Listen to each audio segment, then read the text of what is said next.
Good afternoon, everyone. My name's Miguel Salas, and I would like to welcome all of you to this celebration of Derek's life. It means a lot to Derek's family to see so many familiar faces. I've known Derek and Jenny for almost 20 years and had the good fortune to live next door to them for several years on Hackett Avenue in Milwaukee. My wife Kelly and I met Jenny and Derek so long ago that Elle wasn't born yet, and Calvin was only this tall. That's how back in the day it was. But prior to living next door to Derek, I had seen him once before at a local coffee shop, and it made quite the impression on me. I was waiting for my coffee when Derek walked in, and the baristas behind the counter went wild. They just lit up with joy. They were like, "Hey, Derek." And in a very loud, booming voice, he replied, "Hey, buddy. Hey, sweetheart. Hey, dear. How you doing? Good to see you guys." Derek was like a giant ray of sunshine. It was all so boisterous. I honestly thought to myself, is this guy a celebrity? I should know this guy. His bigger-than-life presence was wonderful. But back to Hackett Avenue. The day we moved in, next door to Derek, it was a hot August day, and Dee was in his element, holding court on the front lawn, kids all over the place playing. Our neighbor, Dina, with a drink in her hand and a little white dog in the other arm. And another neighbor, Jack, was walking down the sidewalk, heading our way. I introduced myself to Dee, and as Jack walked past us, Dee said in his big voice, "Hey, Jack." And as Jack walked by, he swatted Jack right in the ass.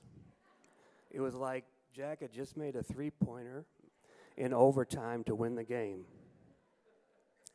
And it was at that moment I said to myself, I remember this guy from the coffee shop.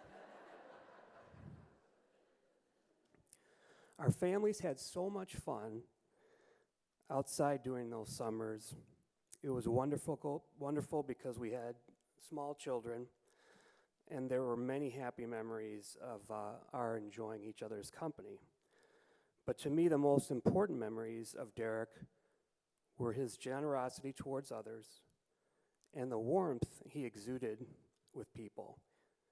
When Derek met you, he made you feel special, appreciated. He loved life, and he was a true people person. But most of all, he understood the importance of family. I say that because I know that Derek's sister, Dion, is mourning the loss of her only sibling, her big brother. To all his family, Derek left his friends with a lot of great memories, but he lives on through all of you. That doesn't change, and that's going to last forever. It is with that spirit that we want to start with a video from Jenny to Derek.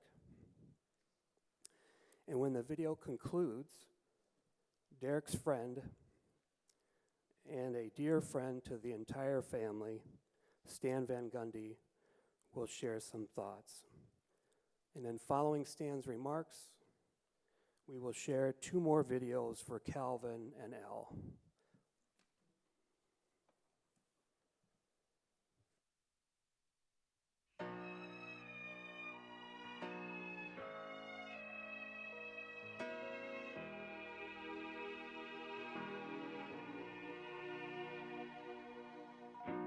Many times I've been told that I should go, but they don't know what we got, baby.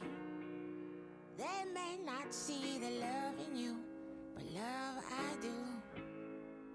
And I'll stay right here. Sweet, sweet baby.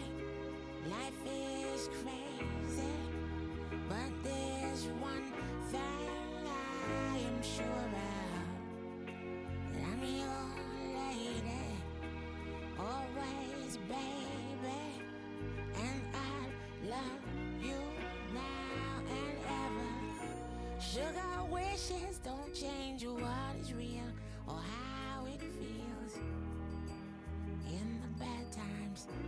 For whatever he is mine all the time, and we'll get by with our true love. Sweet, sweet baby, life is crazy, but there's one thing I am sure of, and I'm your lady, always, baby, and I love you now and ever.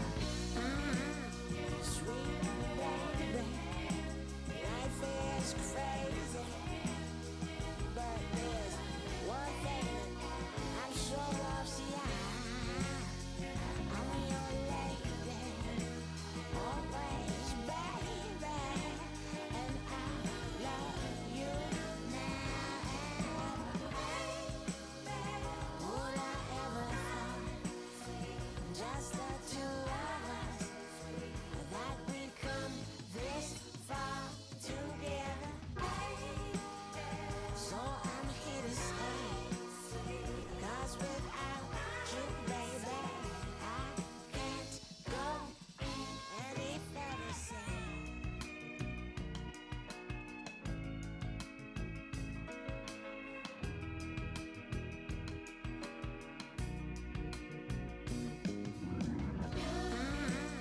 sweet baby, life is crazy, but there's one thing I'm sure of. See, I'm your lady, always, baby,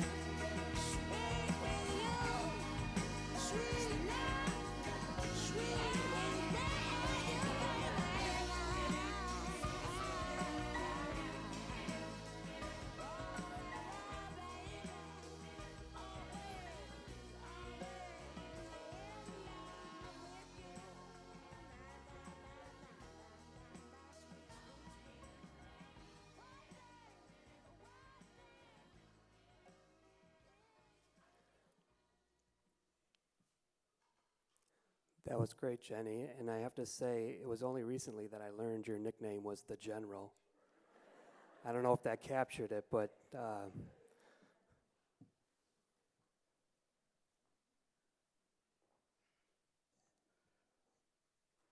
had one goal here today, which was to try to hold it together, and I didn't know that video was going to go on before I came up here, so that's not going to be easy.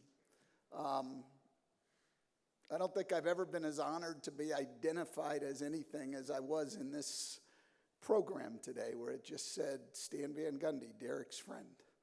I think all of us would feel the same way.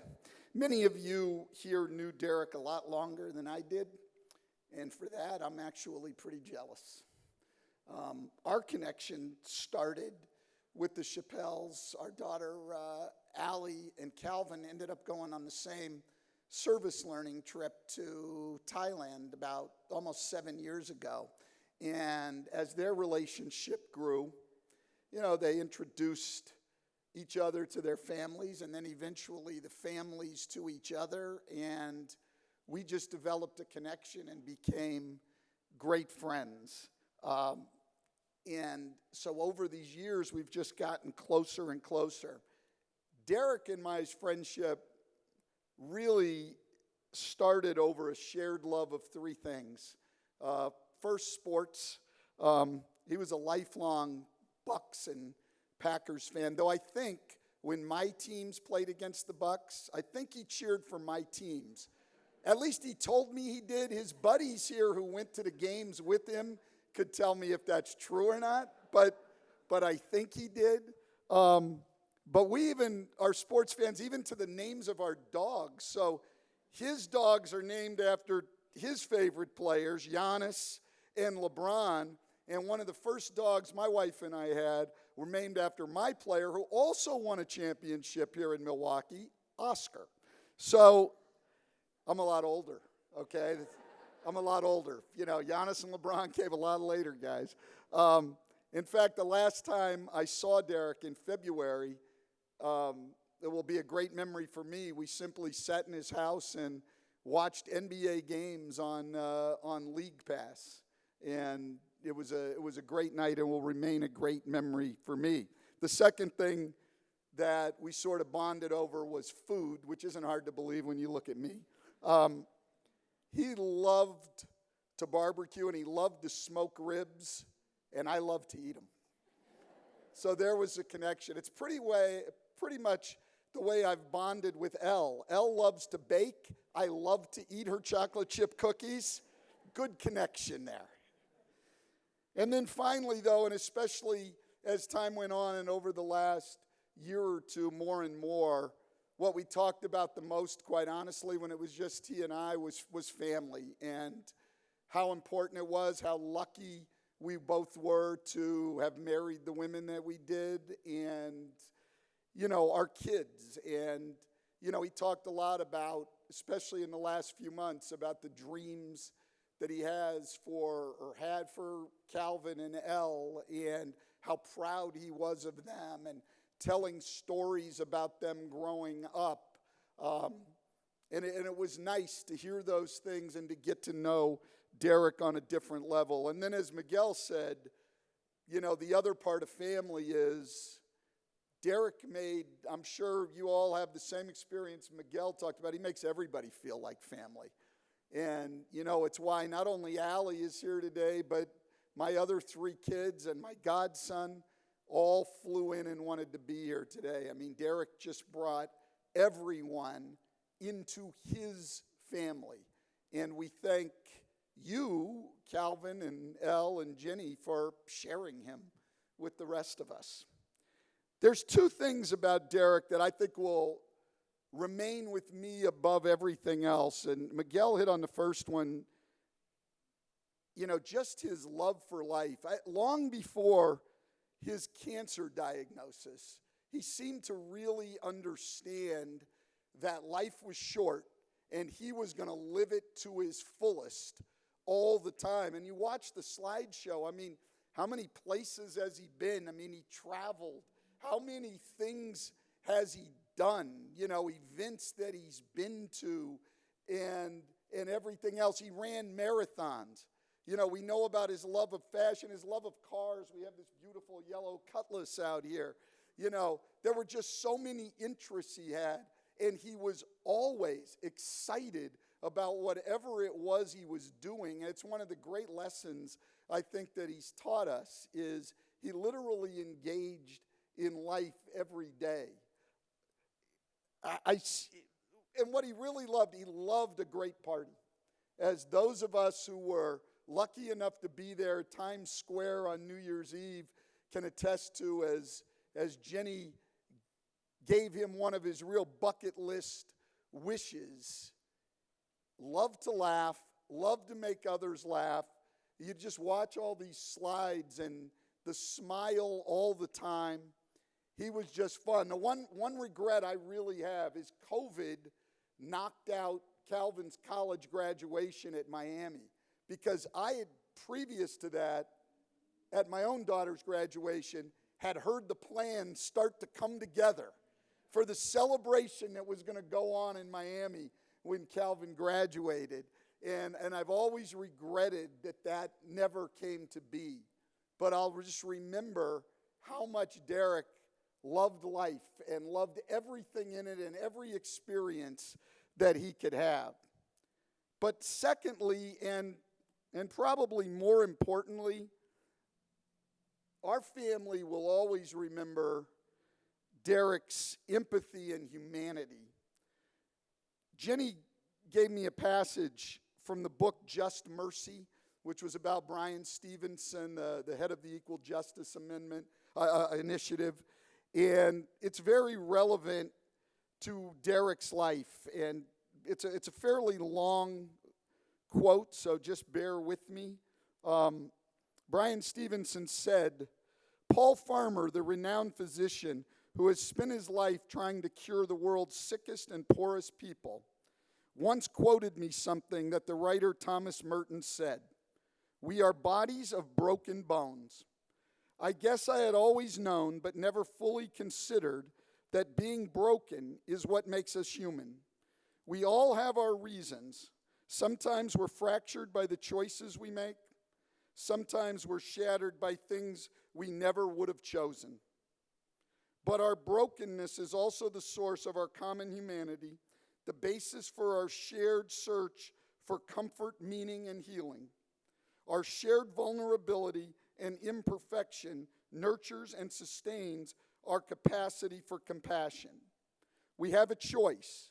We can embrace our humanness, which means embracing our broken natures and the compassion that remains our best hope for healing." And Derek's compassion and empathy stood out for us most notably at our daughter's graduation party. Allie's favorite professor and mentor had just begun trying to live true to his own internal identity and came to the party wearing a skirt and heels. He was visibly nervous, as many of the guests were current or former students, and this was one of the first events to which he had worn more traditional feminine attire. Derek had never met the professor before. He'd heard stories about him, not only from Allie, but from Calvin, because they had gone on this professor's annual civil rights trip together. But that's all he knew of him. The professor's visible unease at the party might have scared many people off, but to Derek it was like an invitation.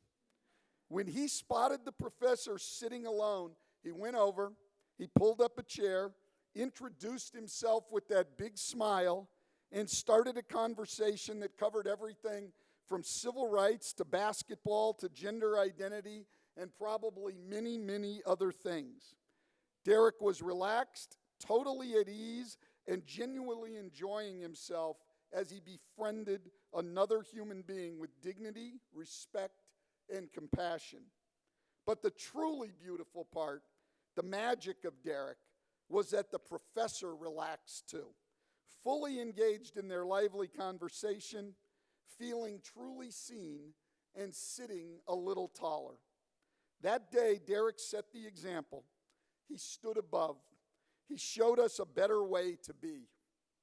Having the courage and humility to love so generously was an inspiration to all of us. Jenny, Calvin, and Elle, all of us here today share in both your grief and your celebration of Derek's life. Our world is a far better place because Derek was in it. He will never be gone from your lives or from ours. His legacy of humanity, compassion, and empathy, and his zest for life will continue to inspire us all. And to Derek, thank you for all you've given me. Thank you for all you've given us. And rest in peace, my friend.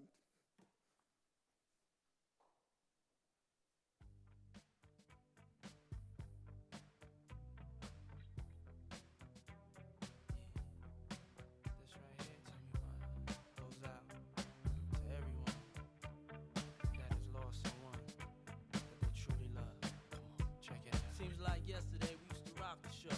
I laced the track, you locked the flow. So far from hanging on the block for dough.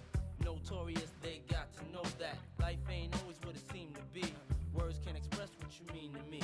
Even though you're gone, good team. Through your family, I'll fulfill your dreams. In the future, can't wait to see if you open up the gates for me. Reminisce sometime, the night they took my friend. Try to black it out, but it plays again. When it's real, feeling's hard to conceal. Can't imagine all the pain I feel. Give anything to hear half your breath. I know you're still living your life after death. Every move I make, every single day, every time I pray, I'll be missing you. Thinking of the day when you went away. What a life to take, what a bond to break. I'll be missing you. It's kinda hard with you not around. Know you in heaven smiling down, watching us while we pray for you. Every day we pray for you, till the day we meet again. In my heart is where I keep you, friend. Memories give me the strength I need to proceed, strength I need to believe. My thoughts big, I just can't define. Wish I could turn back the hands of time. Us in the six, shop for new clothes and kicks. You and me taking flicks, making hits, stages they receive you on. Still can't believe you're gone. Give anything to hear half your breath. I know you still living your life after death.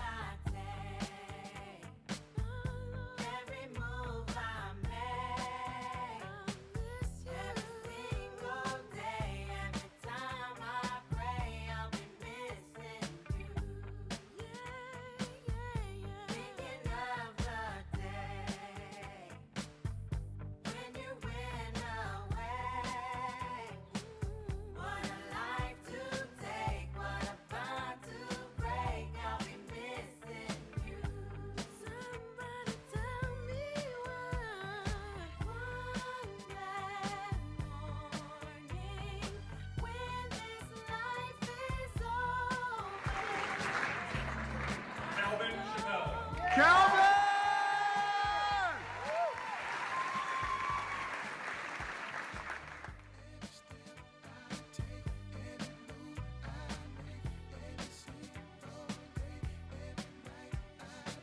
Every day that passes is a day that I get closer to seeing you again.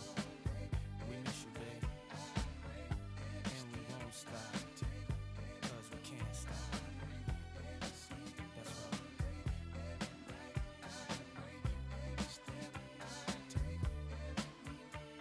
We miss you, babe.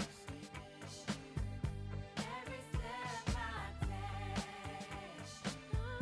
every move I make, every single day, every time I pray, I'll be missing you.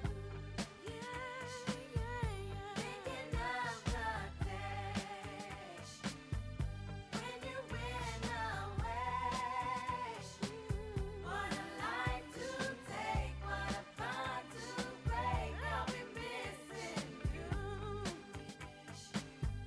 Every step I take, every move I make, every single day, every time I pray, I'll be missing you. I'll be missing you. Thinking of the day, when you went away. What a life to take, what a bond to break. I'll be missing you.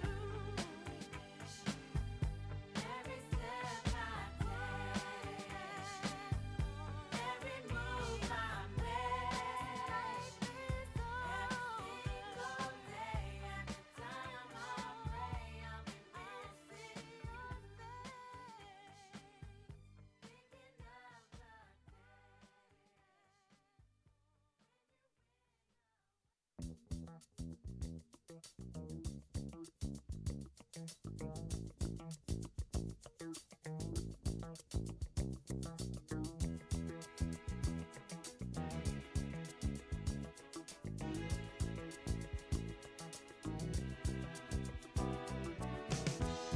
When I wake up in the morning, love, and the sunlight hurts my eyes, something without wanting love bears heavy on my mind. Then I look at you, and the world's alright with me. Just one look at you, and I know it's gonna be a lovely day.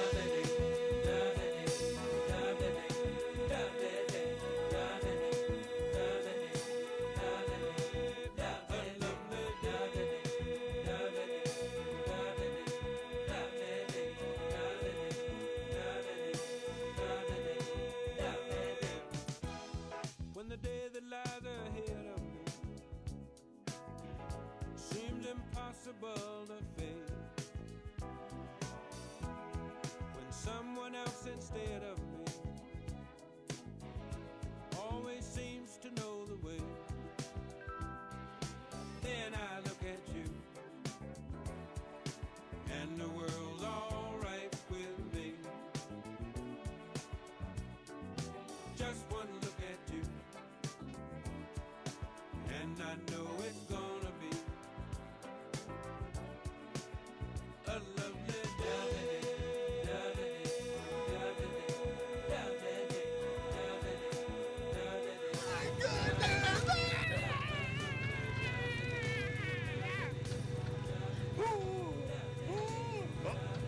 Now she's cruising. Here we go. Rolling like a Chappelle. Rolling like a Chappelle. Oh, now she's driving like Calvin. And when someone else instead of me always seems to know the way, then I look at you, and the world's alright with me. I just one look at you, and I know it's gonna be a lovely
Next, I'd like to invite Derek's cousin, Keith Banks, to come up. Derek grew up spending a lot of time on the south side of Chicago with Keith and Keith's brother, Kevin, who you should know was the best man at Derek and Jenny's wedding, as well as their mother, Aunt Geraldine.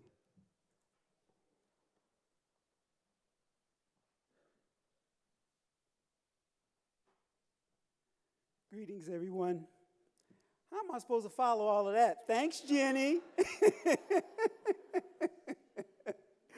What a wonderful tribute and pleasure to be here, an honor to be here today. And just want to start by expressing my deepest condolences to the Wise Nation, especially Jenny and Calvin and Elle.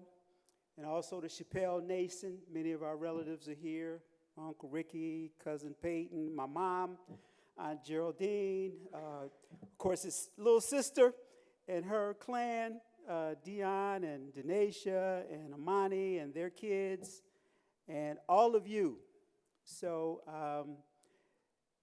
Miguel and Stan just walked all over what I had to say. So I'm going to try to keep it real short, real sweet, and not be too redundant. But Derek was my first cousin. Our mothers, his mother Carolyn Ann and my mother Geraldine, were sisters. My mom was the oldest. His mother was the youngest, number 4 of 7 kids. And they were very, very close. And Derek and I and my brother were very, very close. He was actually almost like a younger brother. He came and spent the summers with us in Chicago every summer from about, I think, age 2 to 10. And we had big fun. I mean, we literally lived a block away from the YMCA. We did a lot of playing ball and sports and just having fun and riding bikes and you name it. We got in trouble, all kinds of stuff. And his travels back then went 90 miles from Milwaukee to Chicago and we to Chicago to Milwaukee. That was the traveling that we did back then, but it was lots of fun. Derek, it was so funny when he was much younger. Derek was a mama's boy. Y'all probably don't know that. He was very much a mama's boy. For the first 7 years of his life, it was just him. He was the only child. And so when he came to spend the summers with us, Derek loved ice cream.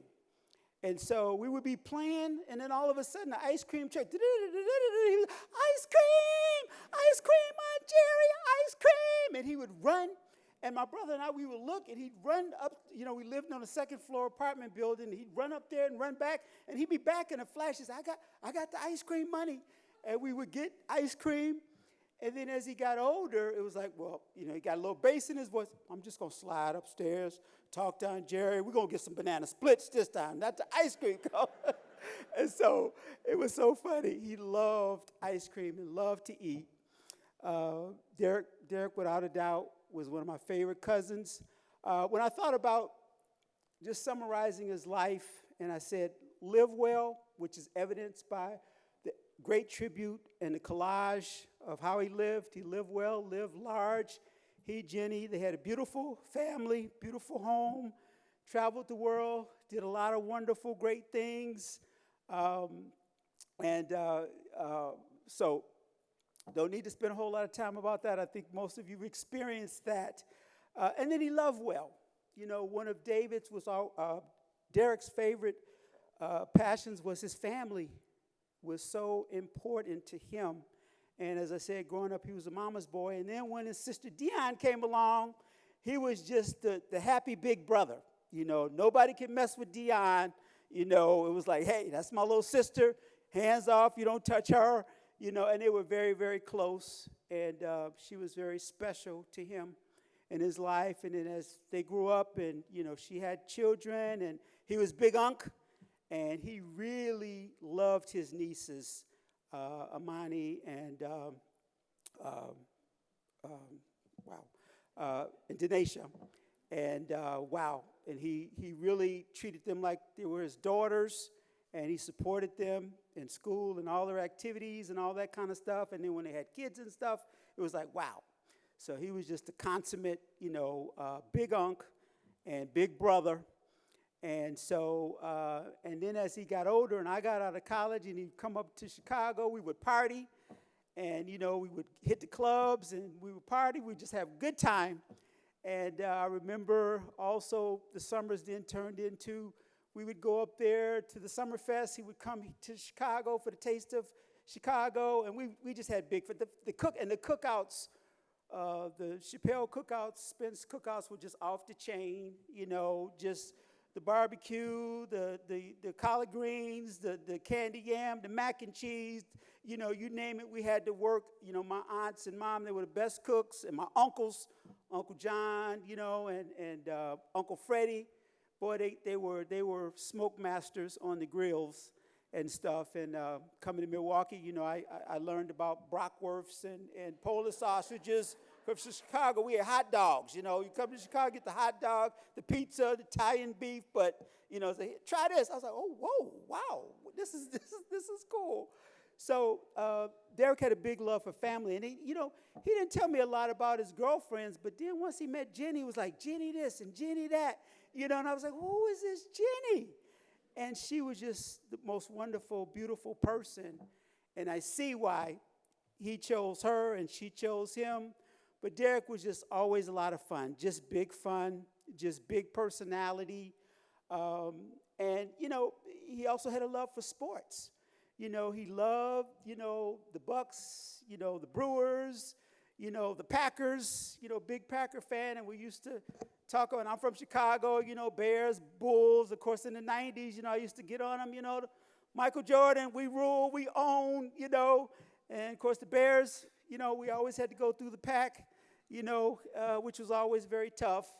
But we loved talking about sports, and he was a big sports enthusiast. And so that was his other love. But the biggest transformation as I saw him evolve his life was then when he took up running.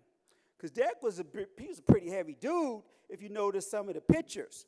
But once he started taking up running, he became a really good athlete, world-class athlete, running all these marathons and trimmed down. I was like, cuz, you slimmer than me now, man. You're all buffed and everything. And so he really, got to run. He used to come to run the Chicago Marathon. I was like, go, cuz, and ran all over the country and even got to run out of the country and stuff. So that was his, a love for sports as well. And so Derek, he had a love for family, love for sports, and he lived a full life. I know many of us will say, it's not really about the quantity, it's really about the quality of life. And I think, one of the things I had on my bucket list was to run a marathon, but I think my cousin got that covered for me because I haven't managed to get past the 5K. And at 64, I don't think I'm probably going to make that happen. But I really appreciate just, as I saw the caption back there, he had a very elite life thanks to the love of his life, Jenny, and he really, really loved his kids, his children. I mean, he poured so much he loved all the extracurricular activities, the sporting events, the recitals, and all of that. I mean, that just was the world for. He became Big Papa, Big Hubby, and Derek, he's probably was the modern day Jimmy Stewart. What a wonderful life. What a wonderful life with wonderful family, wonderful friends, wonderful people just like you. And he loved spending time with you, sharing his life with you. And, and in conclusion, I'm reminded of a fourth grade teacher that gave this gave this assignment to her fourth grade students. She said, I want you all to write on a piece of paper, what are the 8 wonders of the world? And so, they all got the writing and stuff, and then they were done, and she read some of them. They said, the Grand Canyon, the Great Wall of China, and it just went on and on and on. And so one little boy was still writing, and she says, stop. The assignment is over.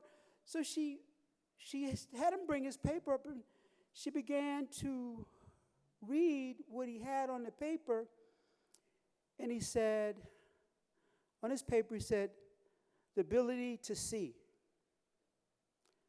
the ability to hear, the ability to touch, the ability to taste, the ability to feel, the ability to walk, the ability to laugh, the ability to run, the ability to love. And he was going on and on and on. She was just blown away, and she was just in tears. And I think of my cousin. He ran a great race. He finished the course.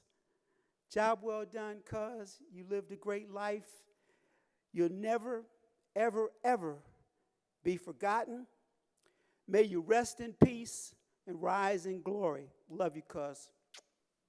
Peace out.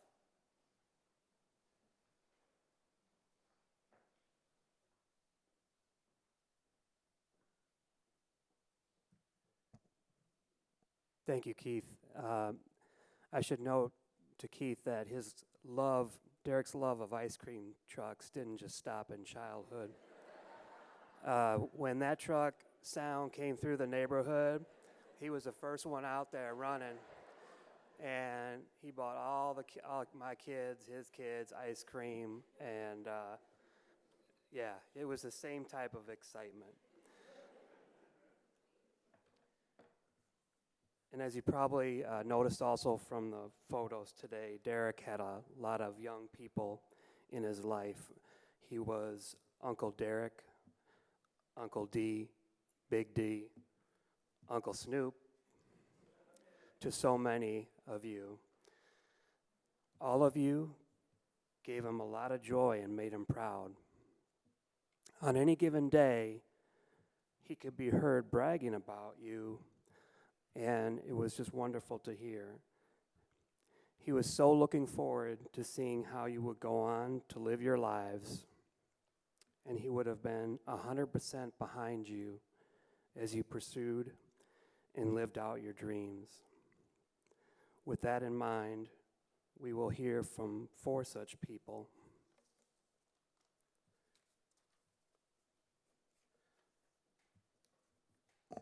Ella, Maeve, Zach, and Paulina, could you come on up? And they will do a musical tribute to Derek.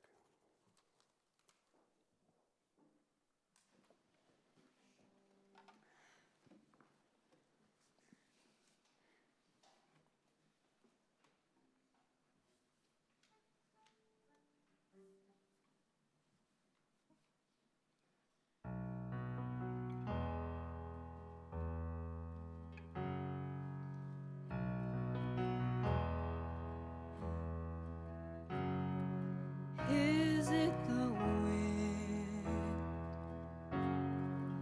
over my shoulder? Is it the wind that I hear gently whispering, are you alone? There in the valley, no, not alone, for you walk with me.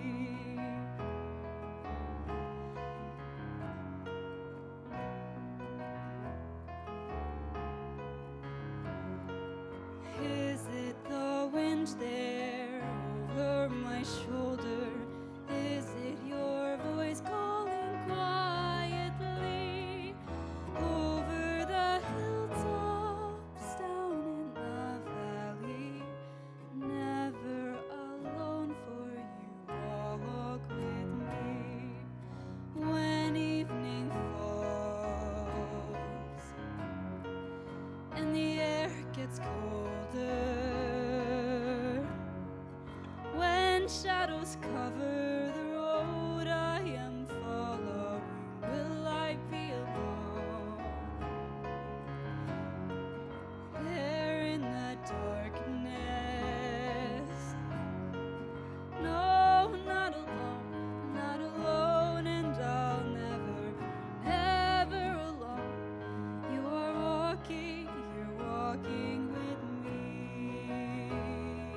That was a song entitled You Walk With Me by David Yazbek. Thank you, Ella Kennedy Lang on vocals, Maeve Kennedy Lang on guitar, Zach Fensky piano, and Paulina Fensky on cello. At this time, we want to begin inviting anyone here today to come up and share a message or memory of Derek. And to get things started, two of Derek and Jenny's friends have offered to go first. First, we will have Alec Frazier, and then Becky Kennedy. And then anyone else is welcome to step forward as well.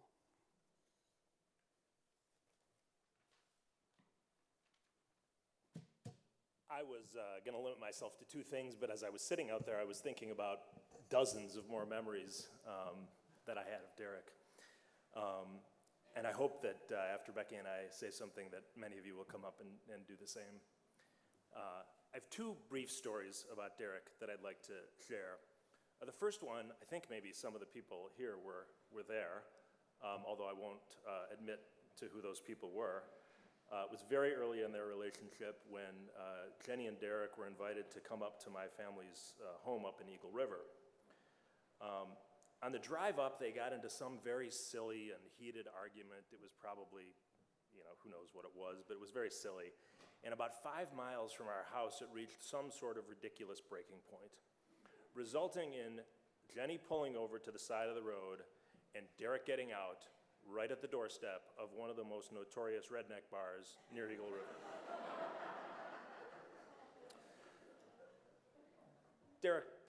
Jenny told Derek he could walk home.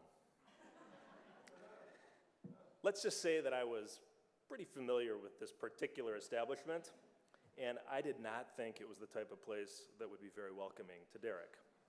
So when Jenny arrived at our house and told us Derek's whereabouts, we were more than a little concerned and immediately jumped in the car to head over to this bar.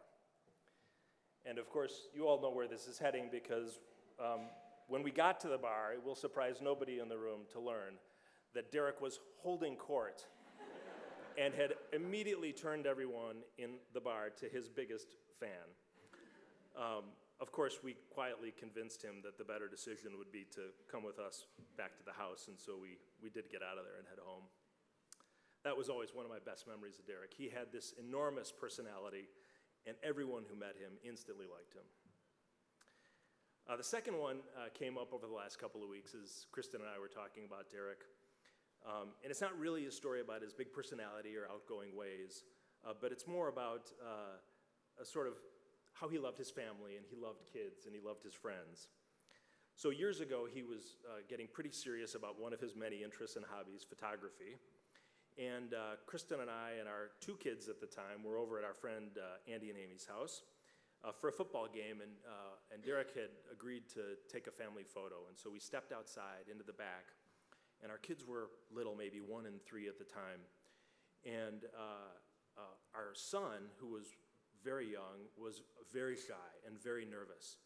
And of course, this big, huge personality in Derek had this way of connecting with this very small child, making him feel perfectly at home and taking the perfect family photo for us. And every time we look at that photo, we think of Derek's generous spirit and how wonderful he was in that moment. So I'll never forget how special he made everyone feel and his strong love for his family. So I guess from me and Kristen, to all of you, smoke some cigars, run a marathon, be an enthusiastic cheerleader for your kids, and think of Derek. He would love that. Thank you.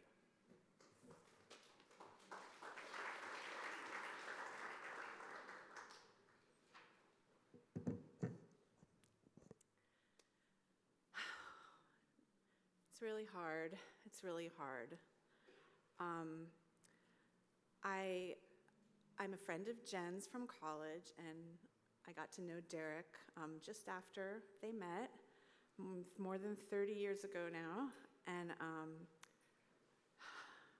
I think we all could stand up here and say the same amazing, wonderful things about him. Probably a little different spin on all of it, but we're all just so lucky to have him in our lives. I had two things that I wanted to talk about, and the first one was something that I hope that Derek taught me that I always really loved about him, and I'm not always very good at. And everyone's talked about love and his generous big heart.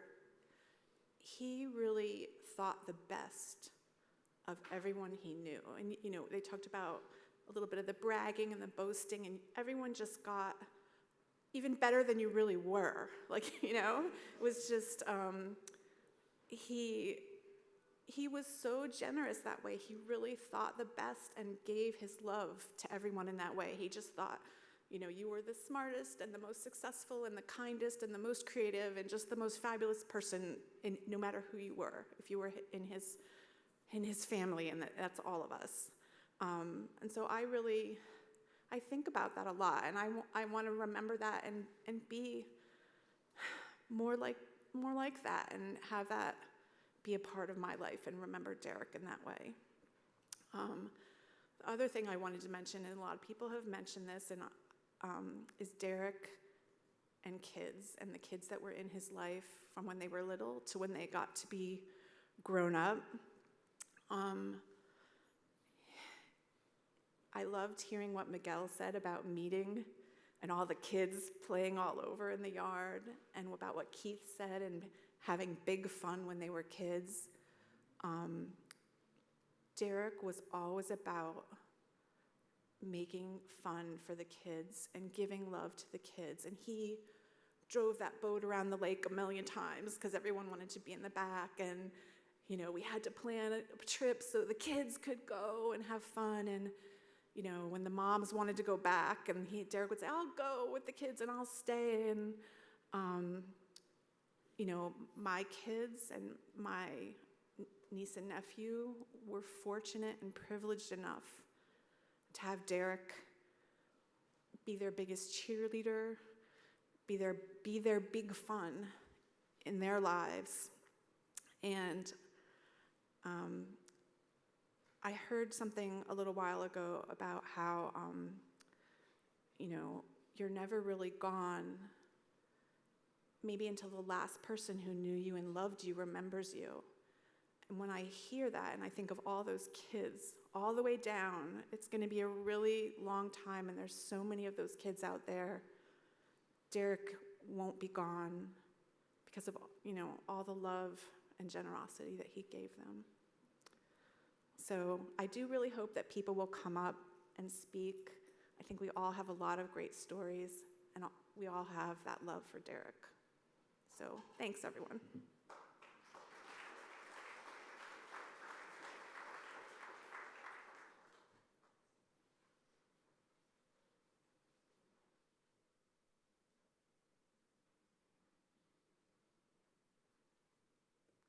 My name is Dina Rubnitz, and I was the other neighbor on the other side of Calvin and Miguel.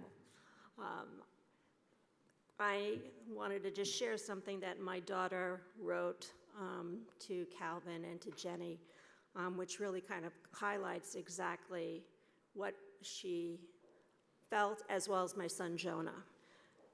To my favorite next-door neighbors, interchangeably known as my second family, no words can describe how I truly feel. My second father growing up, a role model, and truly the brightest smile in any room. Sending you all of my love, strength, and support. Derek was loved by so many, felt like a father to me growing up in your backyard. For some that don't know, Derek was one who helped me find my passion for sports, and so thankful for his guidance that led me into my dream job. I also lost my husband about 17 months ago. And so she also wrote, I know that Neil and Derek are looking down on us and with so much protection and love. I love you both so much and wish you all my condolences. May his memory forever and always be a blessing to all that have known and loved him. Especially Jenny, I miss having you next door. And Calvin and Elle, it's just hard to believe that you're like grown up. Calvin was 2.5 when he moved in. I remember when Jenny came over and told me, "Don't tell anybody, but I'm pregnant." And it was just wow. It was really a wonderful experience. We were one big happy family, divided by a fence, and it was like open door policy. And it was very hard for us when they moved only 10 blocks away, but it felt like 10 years. So, as Noah had said, may his memory forever be a blessing. He will always be missed. But I am sure that Neil and Derek are living the high life wherever he is, wherever they are, and smiling down on us as today. Sending you all my love.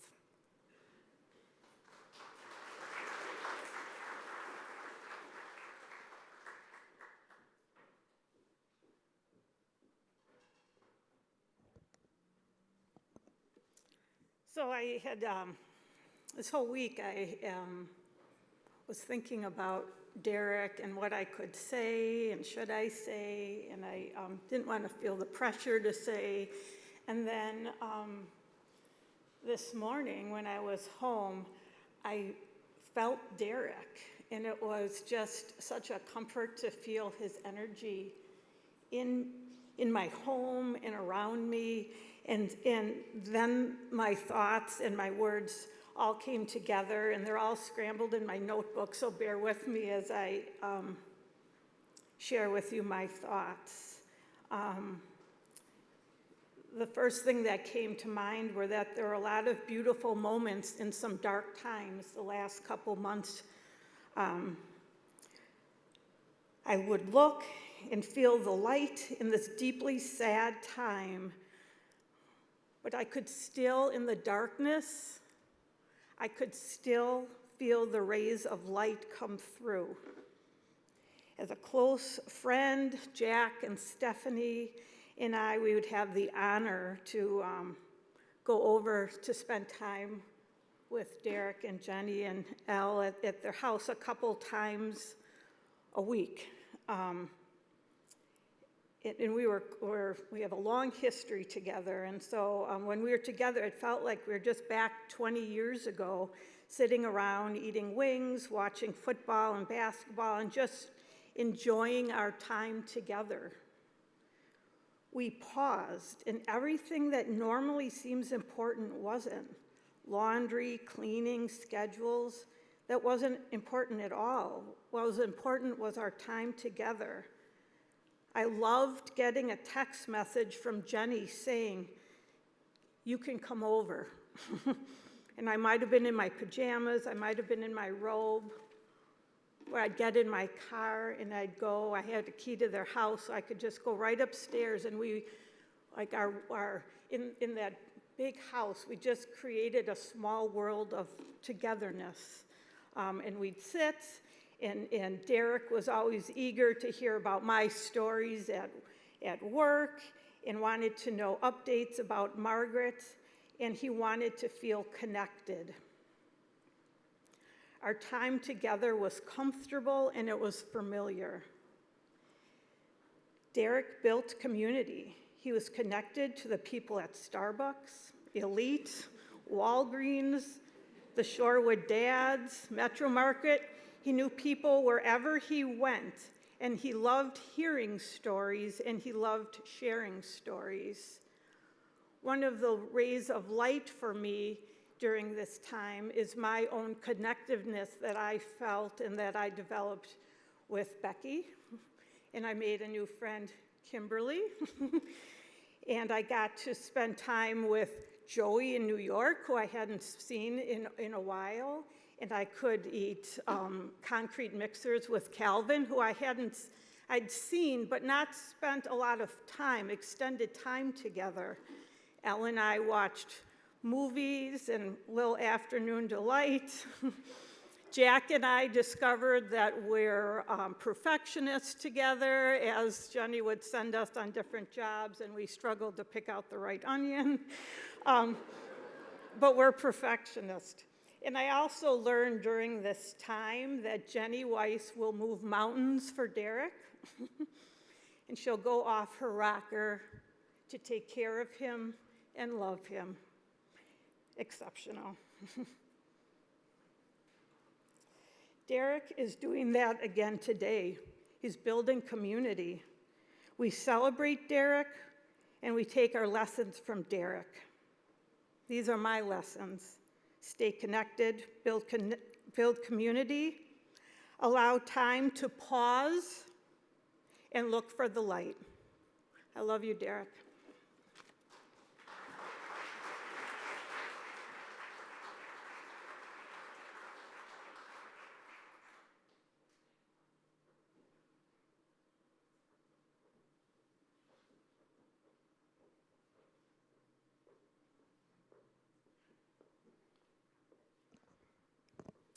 I met Derek. Actually, before I met Derek, I met this cute 18-month-old boy when I started my first day at UWM daycare. And he had the loudest dad. And the kids loved him, and I fell in love with Calvin. And I got to be a part of the family from then on. Derek knew every one of the kids' names in the 2-year-old room. Calvin was 18 months, shocking. He was advanced and in the 2-year-old room. Not only did he know the kids' names, he was surrounded by them when he walked in to drop off Calvin. And where other parents would hand their kid over and leave, Derek would come in. And he knew that one of the little girls had an invisible dog named Paprika. And he sat with the kids and made the kids feel special, and came back into the areas where staff was only allowed and nobody cared because Derek just came back there. And he truly made each one of those kids feel special. I got to watch Calvin for the next several years. And when I moved past on to my parents, who we all became family. That's a theme, obviously. If you knew Derek, you were family. And then I met my future husband, Miguel, you'll like this, who I introduced to Derek, and he happened to be with his sister, who opened her arms and said, "Derek!" She was one of those baristas who remembered Derek from years ago. So we are all blessed to have known Derek. Aside from my parents, Jenny and Derek molded the parent that I am right now. Because look at what they did. And knowing that what my sister-in-law, how she reacted to Derek, this huge filled room is not even the tip of the iceberg of the lives that Derek has had a positive effect on. So we will meet Derek in other people for the rest of our lives, and he will live through us. He was a fierce protector of his family, and we are all lucky for knowing him.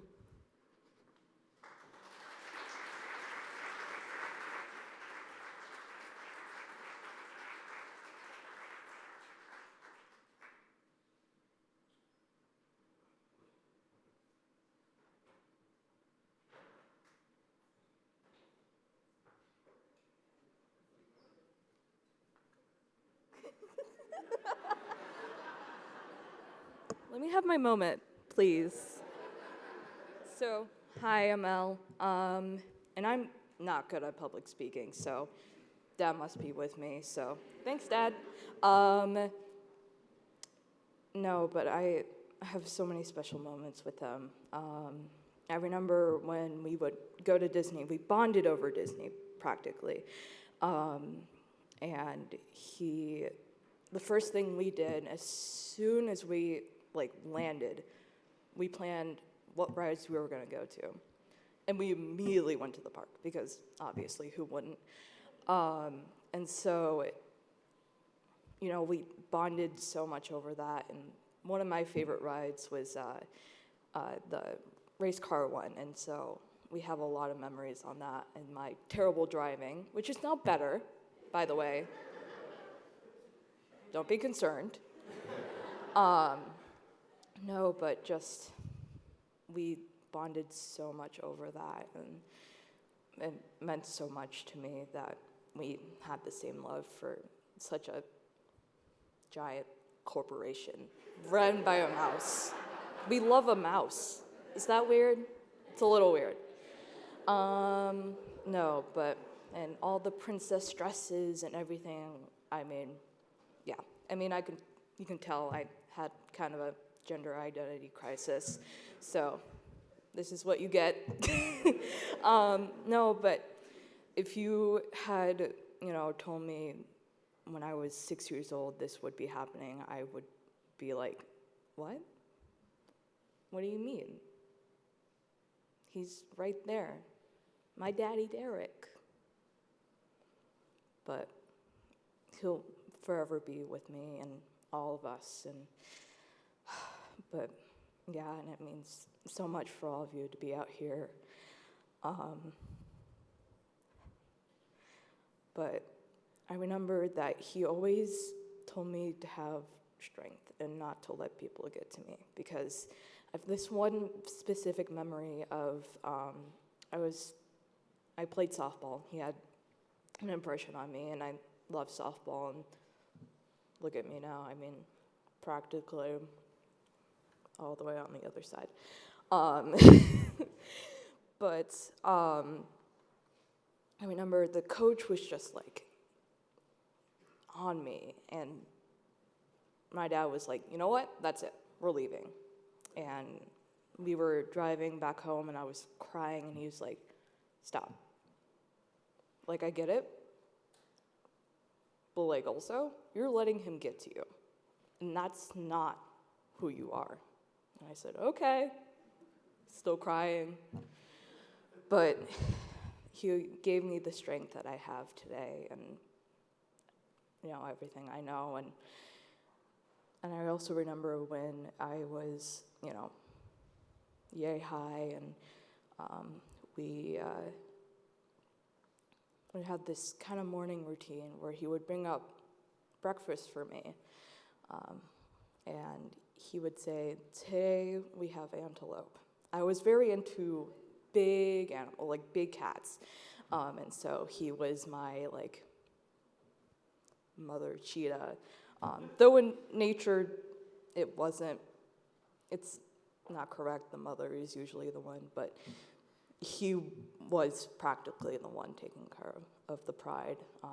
But we would always meow at each other.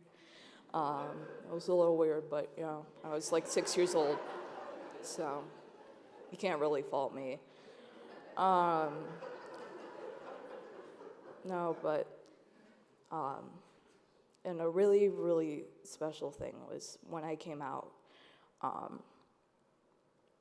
automatically supportive, and it meant so much to me. And I was scared. I also didn't know what I was doing, but every step I made to where I am now and wherever I am in the next odd or so years, I know he'll always respect who I am, because he loved me and I loved him. And so he would sometimes walk in and be like, my black sister, my lesbian, which, was a little weird. I was like, doing homework, and he would just come in, and I would be like, thanks, Dad. Thanks, Dad. Love you too. A little weird, you call me sister, I am your daughter, but, I get it. Culture. We love it. We love to see it. But he was so proud of me, and it was so great that I had a connection to, the Black community, because I don't get an opportunity to have that a lot. Shorewood is white. So if you picture Shorewood, it's like Snow White, and it's kind of scary. But he allowed me to learn more about my culture and be more comfortable talking to others. And I mean, without him, I lost a lot of that. But with Youth Rising Up and Diverse and Resilient, which has been an amazing opportunity, I've been so thankful that I've been able to meet more people of color, because I need it. I really do, because I'm really in that moment where I'm like, what am I? Because I don't feel like I fit in. But he always made me feel like I fit in. So, but yeah, and I've learned to be the social justice warrior that I am because of him and my mom and my brother. So I just wanted to say thank you all for coming, and it means so much to me. And Dad, love you.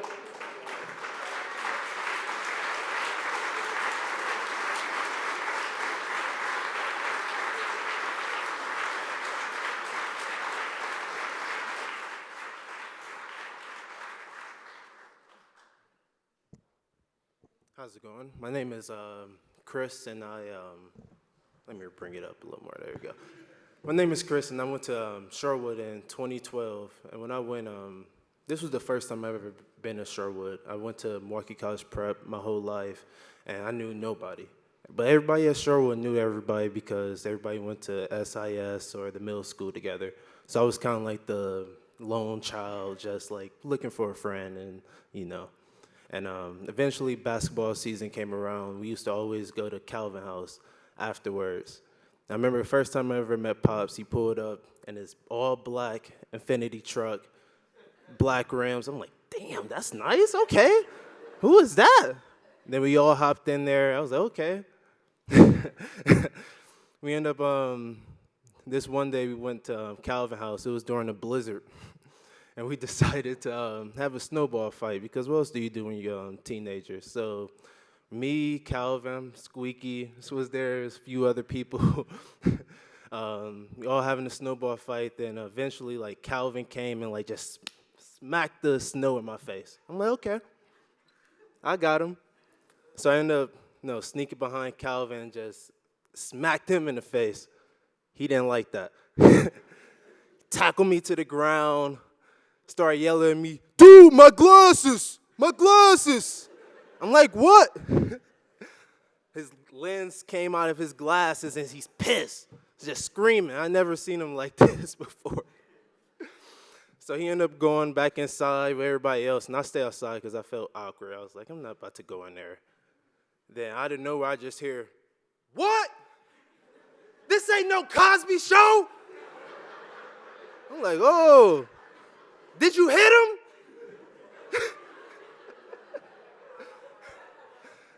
I'm like, wow. During a blizzard, outside, you could hear this, man. I'm like, man. Pops has so much energy, you really could not, you can't fake that. That was him, generally him. He would give you all of him if you gave him all of you. And that's what I loved about him. Like, the world lost a great man, and he will never be forgotten, no matter how much or how long time has passed. I want to thank him for bringing me into his family when I used to always call him Mr. Chappelle when I first met him. He was like, why do you keep doing that? I'm like, what? He's like, just call me Dad. Like, you're always over here. Just call me Dad. So then I gained another dad, another mom, another brother, and another sister. I love you guys, and I will always love you. Thank you.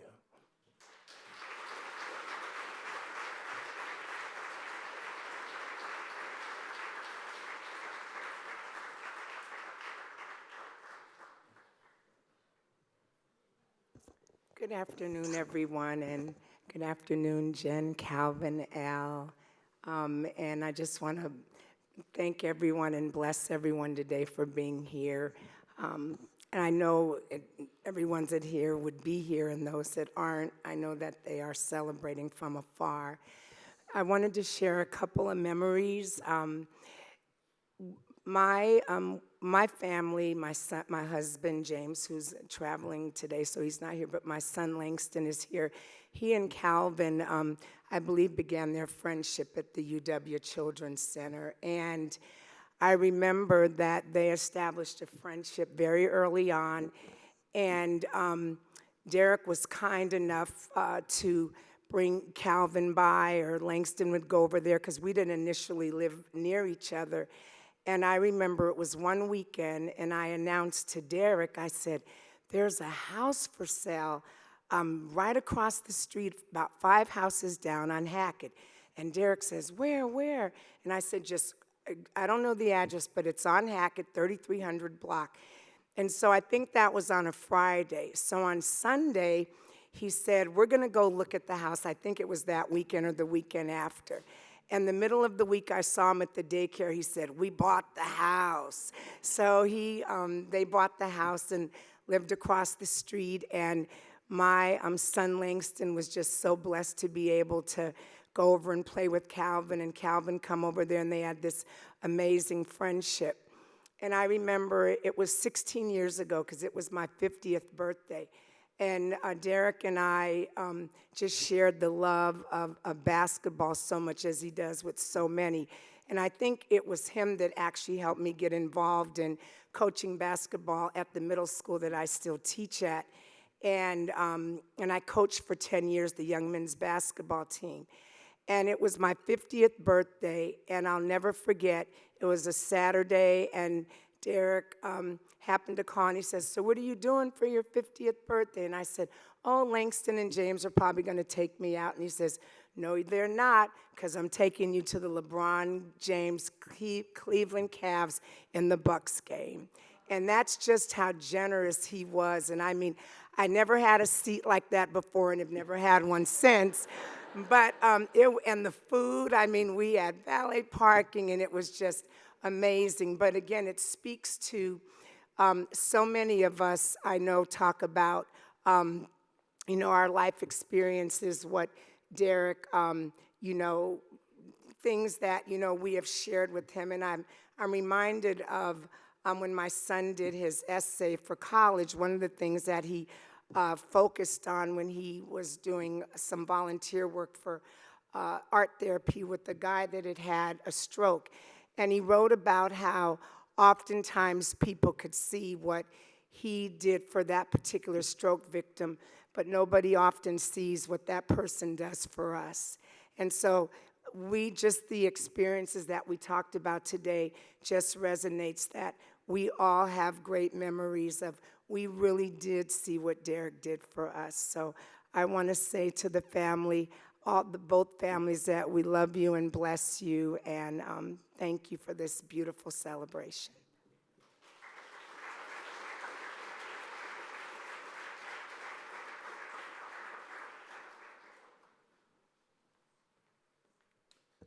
Hello, everybody. Chappelle's, thank you for allowing us to share these moments with you guys. My name is Squeaky Washington, although I feel like I met most of you as Squeaky Chappelle, because I was always introduced as his son, which was a blessing. I met the Chappelles in 2nd grade when I moved to Shorewood for 9 months. It was a little bit of culture shock, but I think Calvin and I had the same conversation when we met that first day. We went home and we're like, there's another kid that looks like me. It was a very fast introduction to the family, got to know them very personally, traveled all over the country with them, traveled to Africa with Calvin. I've created many life-changing experiences with this family, and have come to love them just like my own. Like I said, I met many of you and shared many meals with many of you as a Chappelle, which was such a blessing. Through the years, I think it's interesting, like we've talked about how generous and how Calvin's dad and how Derek and how giving he is and how much he really wants to tutor the next generation and raise the young guys and treat them like his own. I remember there were times where we would have parties at the Chappelles, which no one threw better parties than the Chappelles. And I remember one time I went up to grab a drink, and I think I spent 2 hours up there. Everyone else was downstairs playing video games, and I don't know how many kids want to actually talk to their parents, friends that long. But I really just sat there, and he was really interested in what was going on in my life. What was I struggling with? Where was I accomplishing things? And if you asked Derek, I was probably going to the league. I don't know which league, but he probably would have said all of them. I was no good at basketball, but if you asked him, I was probably the best player at basketball behind Calvin. So he really did believe in each and every person that he met. There was no better hype man than Derek. he just really, like I said, he just really valued people around him. And like Chris said, you can't fake that kind of energy. There were times you probably thought, oh, he's acting out. My last conversation with Derek, he was very little on energy. He couldn't even really stand for very long, but he still found the energy to hype me up. When I'm here to try to be supportive, he's the one being supportive. And that's just who he was. He's just a selfless giver, and he really was, it was on his heart to always be giving to others. So thank you, Chappelle's, for the many memories we've had, the many memories we'll continue to make. Chris brought up that fight, which was a funny change of their friendship. Really developed for a lot further after that. I remember it a little differently. The way he started it was right. I remember warning Calvin, your glasses, and he said, I don't care, and he rolled over, crunched them. And I think maybe a week before that, I remember sharing dinner at their house, and Derek was like, Calvin, you've broken like 2 pairs of glasses already. The next one, I'm not buying you. You're going to get your own glasses. And so as Calvin's brother, I'm like, Calvin, he already told you if you break these glasses, you're not getting new ones. I don't care. Crunch. But the thing that I think you can take from that is after Derek was done defending and making sure his family was okay, he went outside and got Chris, and he brought him back in. And I think in the moment, all he knew was Chris and Calvin had a fight. And so he was thinking, oh my gosh, is Calvin okay? But then he was also worried, well, is Chris okay? And that was special to see that, because he could have alienated Chris, and Chris could have walked to basketball practice by himself, and we could have had a very different outcome from that. But it was still very important to him to make sure Chris felt like family when he felt like he wasn't part of the group. So just love, nothing but love for Derek. And like I said, I'm looking forward to staying in touch with you guys and creating many more memories.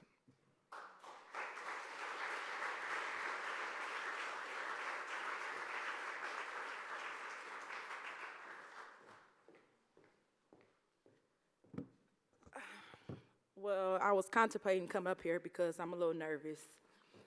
And like Elle said, I'm not good with public speaking, so bear with me. I just want to just say,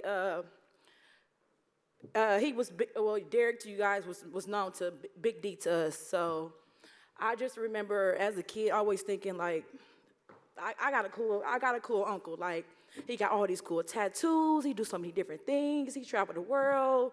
He got nice cars, and he snowmobile, and just 1,000 things. And I used to always remember coming to his house just thinking, like, he was always eager to show us his new things. Like, I remember they had like a man cave, in a sense, where he had all his pictures on the wall of different Bucks games he went to, or seeing his snowmobiles, or him showing us pictures of him doing marathons and things of that nature. And I used to always be amazed about that. And I do remember the last time, it was like the summertime, I believe. Calvin, they all came over. He was eager to show us his new car. He was like, you got to look in the inside. You got to look and see how it looks. And you got to see how it's a nice car, showing us all the details of this new car. And I was just like, yeah, that's my Big D. He's still cool as I can remember. And I also remember him saying to me and my sister, like, I see that you guys went snowmobiling, because we had took a trip to Aspen. He was just like, he was amazed by that, like, yeah, that's my nieces, y'all traveling, y'all. He said, I haven't yet to even do snowmobiling. So just thinking about that, that was just the last conversation I remember of him. And I'm just, next time I do some traveling, I'm going to try to remember my Big D. And yeah, that's all I got to say.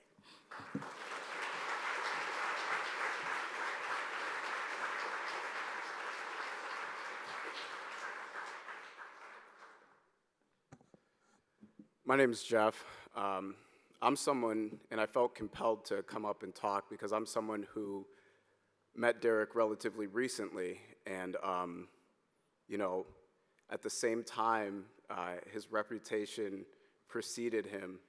I lived on the other side of Shorewood, and my neighbors across the street always mentioned this Derek guy, and amazing stories that you've heard today. And you got to meet him. And it just so happens, I ended up moving on his block.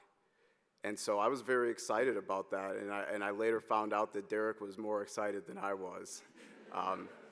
You know, when I moved there last summer, he was dealing with his health issues, and so it took me a minute to meet him, but when I finally did, you know, he saw me before I saw him, and he's like, you know, I gotta meet you, right? We doubled our numbers.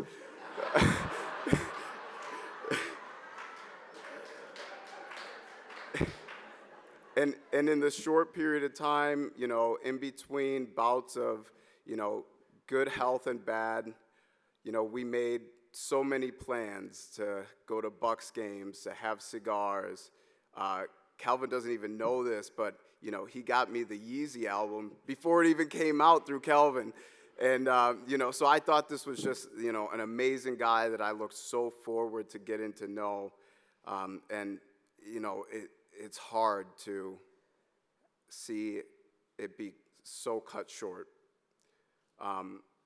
Another short story that I have is just yesterday, the city sent someone out to take a look at our water. And the man comes up to our door. He's got a strong Southern accent. And we said, you're not from around here. He's like, yeah, I'm from Kentucky. I guess they contract out. And he said, hey, is there a guy here, you know, tall black guy, dealing with some health issues? And, you know, we let him know the news, and he was visibly upset. He said, you know, I was here a couple years back, and, you know, I was at a house, and somebody yelled at me, what are you doing here? And then we ended up talking for the whole time. And so, you know, it just lets you know the impression, you know, we've heard it from so many people, but the impression that he left on everyone, and truly, you know, if he lives through us, and he certainly does, it's going to be a long, long, long time before he's forgotten. So, you know, my condolences from the Horton family, your neighbors, and, you know, much love to you.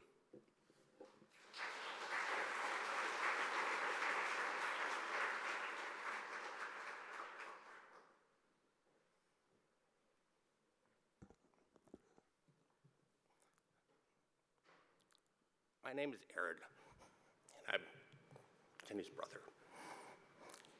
And this is going to take a while because it's going to be hard for me to do.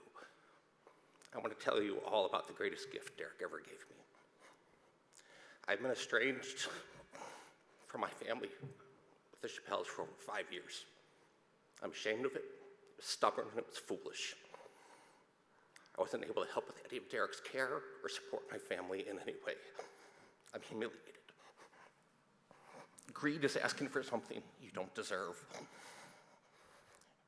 And when Derek was not feeling well and at his low, I asked if I could see him for the first time in over 5 years.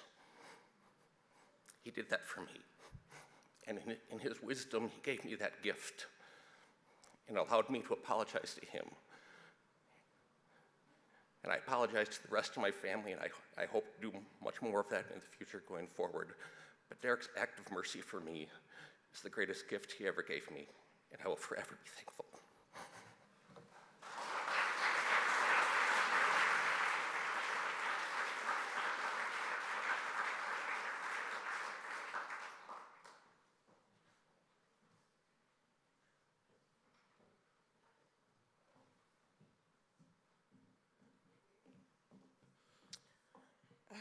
I really don't know what to say, but I'm going to say something. Because I hate for it to be on my heart that I didn't say nothing at my only uncle's funeral. Well,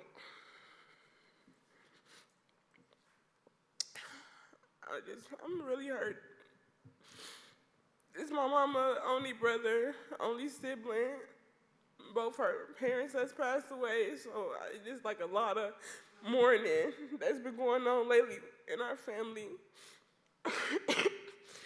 But from memories, my Big D from taking us to Wisconsin Dells and the best cabins and taking care of everything, and y'all get whatever y'all want to. nothing is never an issue. Taking us courtside seats to the Bucks games and walking past the players and stuff, going to the bathrooms and like, oh my God, like this man is 7 foot tall. Just first time ever courtside seats was the last time, but I know it's gonna happen again. And just going over there every Christmas with Roy and Susie, every year, clockwork, never miss a year. He makes sure my mama bring her greens. I always gotta bring him a pot of greens. And just talking to him popping up at the barbecues, and just everything is just, it's all love. And it's just so sad. And the last time we spoke, I seen him like a week before he passed away, and it was just like, we just talking about sports and how we gonna be traveling. He was saying like he wanted to drive his car to Miami for like a last drive so he can just remember everything and just soak it all in. Then the last time, we came a couple days later, and the last time his health was just declining a little bit. And we just always walked in the room, looked at him, and he was like, damn, a motherfucker ain't dead yet. He like, y'all done stop looking at me like that. And I'm just like, Big D, I love you so much. Like, me and my sister probably the only one who called him Big D always. He was always Big D. Always. Being Big D, my only uncle. I'm a big brother, her protector. And it's just so sad for all of us that we just mourning through this. And I just know, I just hope Mama can recover and just move, like, just forget. I don't really know what the right word to say, but I just really hope Mama be all right, and I hope everybody be all right.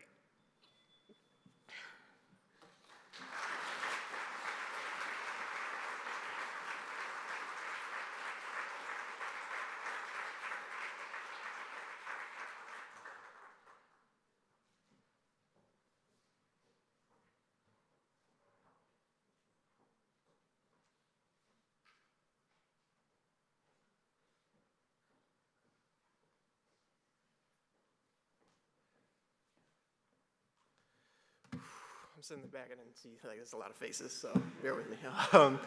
Okay, so there's a lot of stories that, I can get through as Calvin's roommate since freshman year.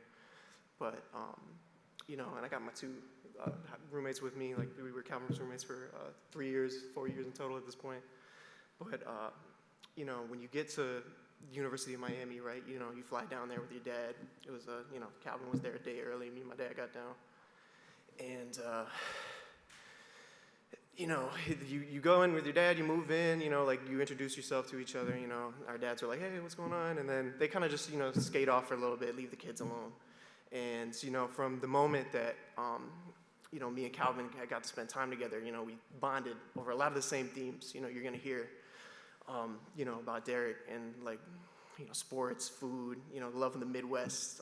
We had a really good time, being like, oh, you don't know about crunchy curls, you don't know about, cheese curds, Verner's. So, that Midwest love was really important. And, he was a Pistons fan through Allie. So, so it was, it was a real strong bond. And I knew I had a friend for life at that moment.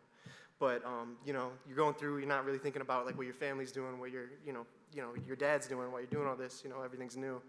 And we both check in with our dads, and we're like, oh, both of our dads are in Little Havana together smoking cigars. Like, they're just hanging out, bonding over whiskey, And, at that moment, I knew I had friends and family for life, Like, that was just real special that, our dads are getting along. That's crazy. So, they go off, me and Calvin are spending time together at UM, and you look around, the floor, like, even, like, Daniel's from New York, Seattle, Leo, Avio down there with Atlanta, you got guys from California.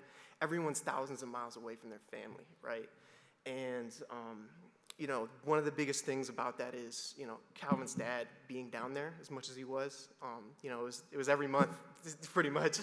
It was like, oh, Calvin's dad's back again? Like, I gotta go to work. Like, I can't go out and hang out. So, no, but it was really special for him, to be down there with Calvin, as he went through and experienced college for the first time, like within his family, and how special that graduation was for all of us. It was, it was devastating that we weren't able to do it. I honestly didn't want to go. I'm nervous. Like, I was like, I don't want to go to graduation, but he was like, no, it's super important. So, I'm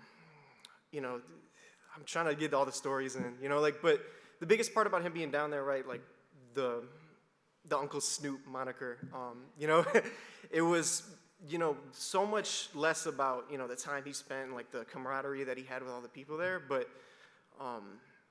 just the safe space he made for, a lot of the kids that would come over. There would be a Super Bowl at his hotel room, and there would be a bunch of people coming over and having a good time, and it was just really special that he was able to, spend time with the kids, and everyone thought he was like at least an uncle, but to me, he's more like a father for all these kids that lived thousands of miles away from their families, and it's real special, and it's tough. So I'm gonna leave it to these guys.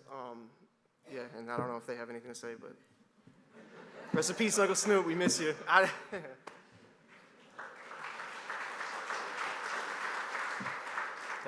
Definitely a lot of faces. I think, for me, like, it was just so, just again to talk about like the generosity that Derek gave to everyone. Brennan was living with Calvin. I was just like some random kid down the hall. And like just right away, him like bringing me and my roommate was Daniel actually too, so it was tight knit. But bringing us to dinner and like showing us the generosity and just like the warmth and the care that he had was pretty spectacular. And I think it's obviously it's not uncommon for a parent to like love their child, but just like Derek was there every month, like coming onto the floor, like coming into me and Daniel's room, like hanging out with us, and it was like I was just. Because I knew Calvin, like he was part of my life through Calvin, and it's just like how much he was a cheerleader for Calvin and being there for everything. He wanted to know everything about Calvin's life, and it was, obviously that can be overburdening, but with Derek it was not at all. He was just so supportive and so loving, and just to see that was really amazing. And it was, I don't know. My dad came down one time, and same thing with Brenda's dad. I like left them for a second, and they were like buddies after like 1 second. So it was just amazing to see how warm and loving and just there Derek was for everyone.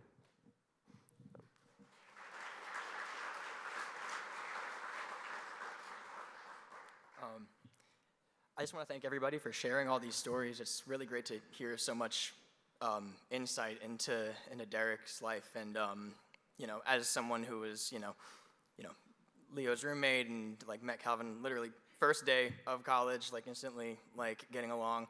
It's not surprising that the same thing happened with Derek. Like the day that we met, like he just open arms created a safe space for all of us.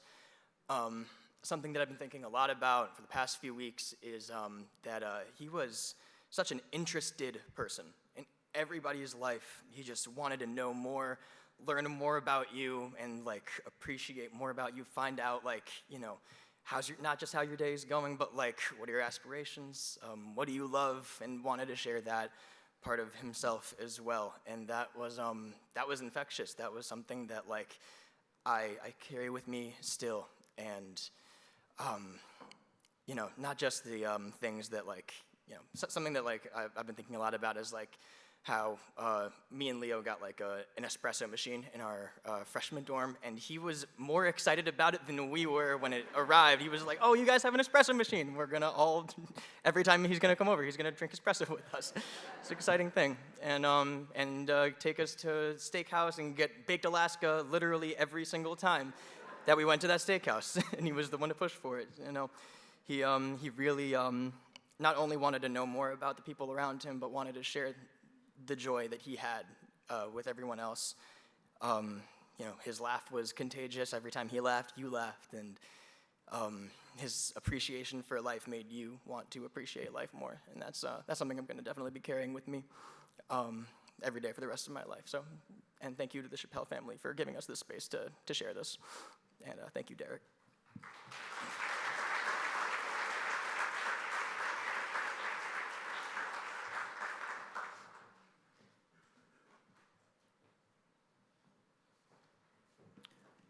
Hello, I'm Derek's sister. You know, Derek will be greatly missed by me. I was his little sister, but he always looked up to me as his big sister because I knew a lot more stuff first. And I just, Derek gonna be really missed. Like the times I did go see him before he passed, I had to give him word of encouragement. I'm like, Derek, you done been everywhere. You done raised Calvin, and you done raised Eleanor. He was a good father to y'all, you know. Derek, we really didn't have, like, we had a father, but we ain't really have what the father that Derek was. I never met no father like him or no man like him.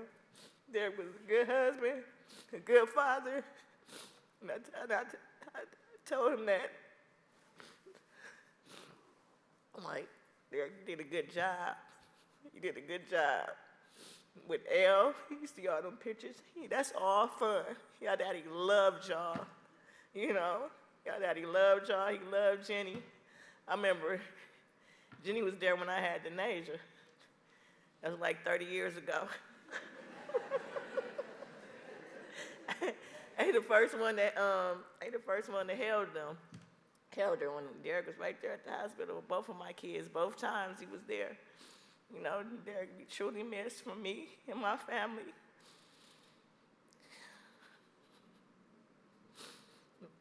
Just don't know what to say. I love him. I miss him. And Calvin, you gotta know, the man that you are, your daddy instilled a lot into both of y'all. You and Elle. He was his princess, and you was his tiger. So just keep up the good work, and I love y'all.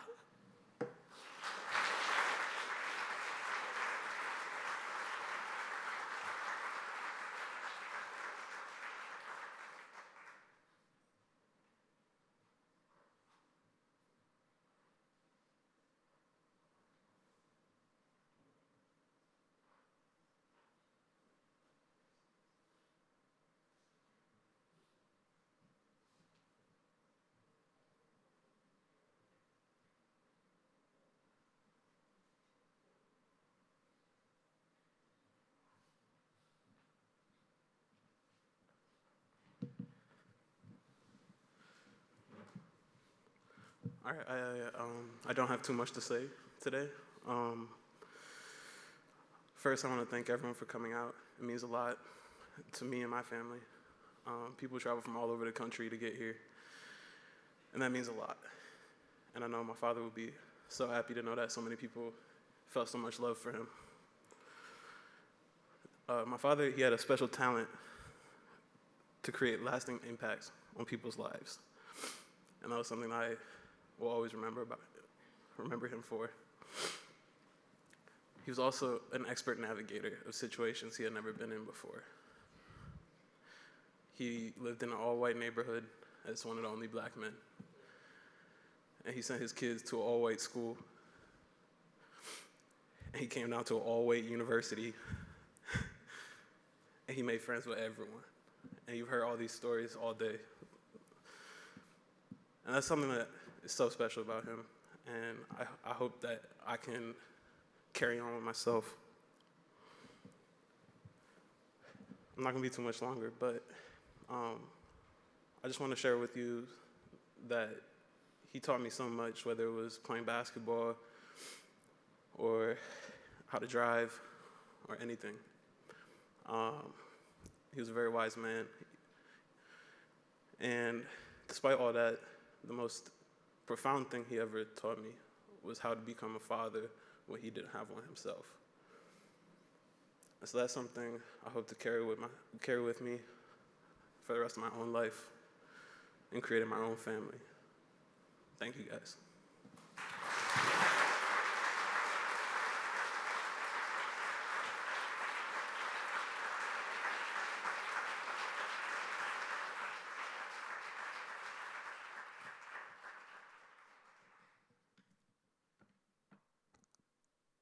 Thank you again to everyone for coming today. Everyone is invited to stay for a while, enjoy a beverage and some of Derek's favorite foods. If you didn't get a chance on the way in, please sign the guest book in the back. And just a concluding thought, Derek had a lot of passions in his life. First and foremost was his family and friends. But as you know, he also loved his classic 67 Oldsmobile Cutlass, running, travel, photography, also sports, watching CNN, drinking cold Diet Mountain Dew while smoking.